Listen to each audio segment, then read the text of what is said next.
the Honda Supern. It's a new kind of small car here in the UK. It's based on the N1 K car from Japan, and it's a dinky EV that's got room for four, that's built to be as small but as spacious as possible. Prices start from a fiver under 19 grand, but for that you get a city EV that is capable of up to 199 miles, at least in town, of electric driving.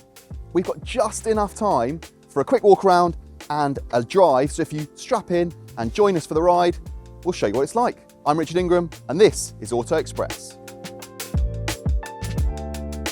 So a quick look around the outside. You've got these cool daytime running lights and LED headlights. This panel here is made of recycled material, and that's true actually of quite a few little bits and bobs around the car. You've got a cooling vent here, which is necessary apparently for this car's boost mode. We'll talk about that a little bit more in a moment. But overall, it's a little bit wider and a little bit longer than that N1 that we talked about previously. So it's not technically a K car, but probably suits the UK roads that little bit better. This purple is a launch colour. It's standard, so it doesn't cost any more money. And you've got 15-inch wheels. The track is a little bit wider than it is on that N1. Now, if you'll hop inside with me, I'll show you the inside as well. So in here, well, actually it's typical Honda. Everything feels quite familiar. All the typefaces and the screen just feel like Civic or CR-V. But it is a smaller car than any of those models I've just mentioned. You do sit quite close to your passenger, so you need to be on familiar terms with them. Overall though, quality, things you touch, the steering wheel and stuff like that, all feel pretty good. You've got some scratchier plastics up here on the doors, but yeah, in terms of quality, in terms of functionality, you've got physical climate controls, you've got nice clear digital dials and a decent screen as well. So it does feel more grown up than say something like a Dacia Spring or a Leapmotor T03. And for 19 grand, it does feel like a bit of a bargain. Space in the back, well, it's perfectly reasonable for a car of this type. The floor is quite high, so your knees are a little bit high as well. There's enough headroom. I'm just 6 foot tall and, well, it's a little bit tight for me, but I've got plenty of knee room. Otherwise though, the seats, well, they are quite flat. There's not much going on back there, much like the Honda Prelude as well. It feels like a lot of the effort's been put into the cabin up the front here and not a lot into the back. But with a flat floor, you'll be fine on short journeys. Right, that's enough about the inside of this car. Let's take it for a drive. Now, if you remember from the outset, I mentioned that we have just enough time to show you what this car is like to drive. So you have to forgive me for rattling through the driving impressions. But the first thing you notice is this car's ride. It is a little bit fidgety, it is a little bit bouncy. That happens when you have such a short wheelbase. But the way the car just rounds off the harsh bumps and the little ridges and edges is actually really impressive. It certainly doesn't feel in any way uncomfortable over any surface, and we have driven here in the UK over some pretty rough roads. Now, you might not expect it for a car of this type, but there are plenty of drive modes and plenty of ways that you can manipulate the driving experience. Down here you've got a drive mode selector, so you've got everything from an economy mode to a city mode, normal mode and a sport mode, but then on top of that you've also got a boost mode on the steering wheel activated by a little purple button. And well, both in sport mode and in boost mode, you then get this sound pumped through the speakers. I don't know how much of it you can hear, but it's supposed to replicate both the City Turbo 2 from the 80s as well as the DC2 Integra Type R, and well, actually it adds something quite cool to the experience. The engineers said they've built the car they wanted to build rather than something that's dictated by regulation or customer feedback even. And actually, this car does feel like it has been tuned with, well, people who know what they are doing. It's sporty, it's fun to drive, but it doesn't compromise on anything that makes a city car a great city car. Got a little roundabout coming up here and, well, just throw it in and pings out the other side. It's actually really good fun. It's really agile.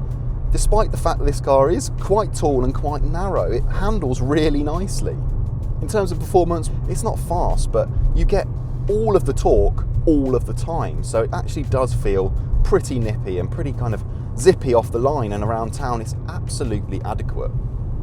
On the open road, yeah, it feels a little bit breathless, but you're not going to be driving this car fast, not least because at 60 miles an hour there is quite a lot of road noise. but it will take care of the odd motorway journey or longer trip if you need it to. Charging is a bit of an issue, 50 kilowatts, so you're not going to be recharging the battery particularly quickly, but well, if our range is anything to go by, you might actually not need to be doing that as often as you think. We've been doing 5 miles per kilowatt hour, which means this thing will actually exceed its WLTP range of 128 miles and probably get pretty close to its 199 mile city range. Further adding to the driving experience are these paddles behind the steering wheel. Ordinarily, they will adjust the regen on the fly, so use the minus paddle to increase the regen, use the plus paddle to let it off.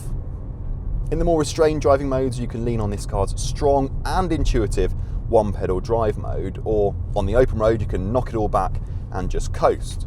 But then when you want to drive a little bit harder or a little bit faster, or you want to drive a little bit more pep in your step, you can use it like an automatic gearbox, like you can in a Hyundai Ioniq 5N. So I'm in 6th gear, you knock it back to 5th, 4th, it's a little bit slow sometimes, 3rd, 2nd, and you can even use there's even a manual mode or a setting which keeps it in gear and you actually hit a soft rev limiter. It's amazing that Honda isn't making a little bit more of a song and dance about this, because this is, well, in effect, an Ioniq 5N in a tiny, small, affordable package for less than £19,000.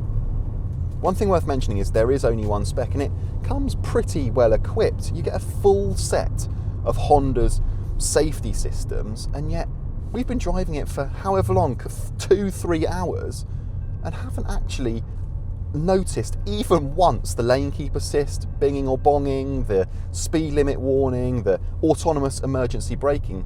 It just seems to all happen in the background, which is a huge plus point, especially when you're driving this in town where there are hazards at every turn.